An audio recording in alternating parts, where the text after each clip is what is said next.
السلام علیکم۔ آج کی ویڈیو میں ہم ڈسکس کرنے جا رہے ہیں first year English chapter number 2 paragraph number 6۔ اس پیرے کے اندر موسٹ امپورٹنٹ سینونم اور ٹرانسلیشن کو ڈسکس کریں گے۔ میں ہوں نذیر احمد اور آپ دیکھ رہے ہیں میرا یوٹیوب چینل گرامر دوست۔ Let's get start. Okay, now paragraph number 6 کو ہم ڈسکس کریں گے۔ مائی ینگ فرینڈس، میرے نوجوان دوستو، آئی ووڈ دیئر فور، اس لیے میں لائک ٹو ٹیل یو، بتانا چاہوں گا، اے فیو پوائنٹس، چند نکات، اباؤٹ وچ یو، جس کے متعلق تم، شوڈ بی ویجیلنٹ، ہوشیار ہونا چاہیے، اینڈ بی اویئر، اور آگاہ ہونا چاہیے۔ اس میں ویجیلنٹ بہت امپورٹنٹ ہے، جس کا مطلب ہوشیار، چوکس۔ اس کے سنونم ہیں واچ فل، الرٹ، اٹینٹیو، ابزروینٹس، کاشیس۔ یہ امپورٹنٹ ہیں اس کے سنونم۔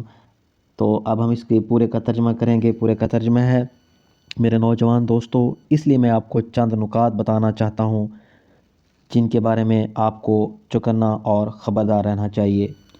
فرسٹلی، بی اویئر، سب سے پہلا پوائنٹ ہے be aware of fifth columnist, اندرونی دشمن سے آگاہ رہو، امنگ اس، ہم میں سے۔ تو اس میں ففتھ کالمسٹ ایک امپورٹنٹ ورڈ ہے جس کا مطلب اندرونی دشمن، یعنی ٹریٹرز، سپائیز، کولابریٹرز یا انفلٹریٹرز بھی اس کو بولتے ہیں۔ اب اس کو پورے کا ترجمہ ہم یوں کریں گے، آپ سب سے پہلے ہم میں سے موجود اندرونی دشمنوں سے ہوشیار رہیں۔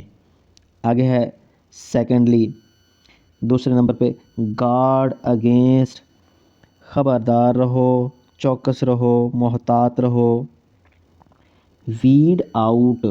ویڈ آؤٹ کا مطلب ہے نکال باہر کرنا، سیلفش پیپل، خود غرض لوگوں کو، ہو اونلی وش، جن کی صرف یہ خواہش ہے، ٹو ایکسپلائٹ، استعمال کرنا، استحصال کرنا، یو، آپ کا، سو دیٹ، اس لیے، دے مے سوئم، وہ مقصد حاصل کر سکتے ہیں۔ سوئم کا مطلب یہاں پہ تیرنا نہیں، مقصد حاصل کر سکتے ہیں۔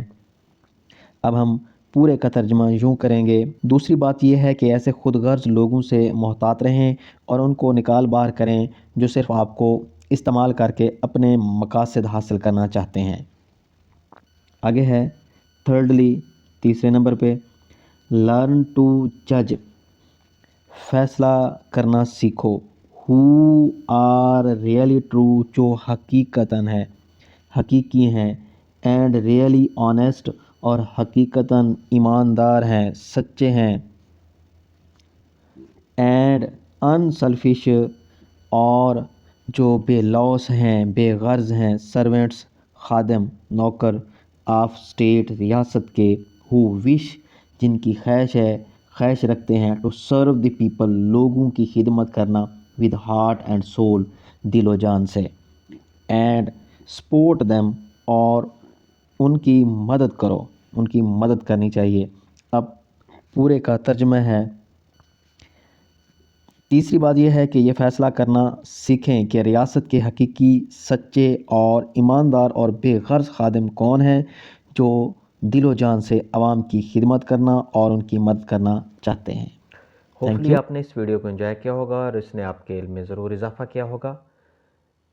اگر اس کو آپ بہتر سمجھتے ہیں تو اس چینل کو سبسکرائب کریں، دوستوں تک شیئر کریں، لائک کرنا مت بھولیں۔ تھینک یو، اللہ حافظ۔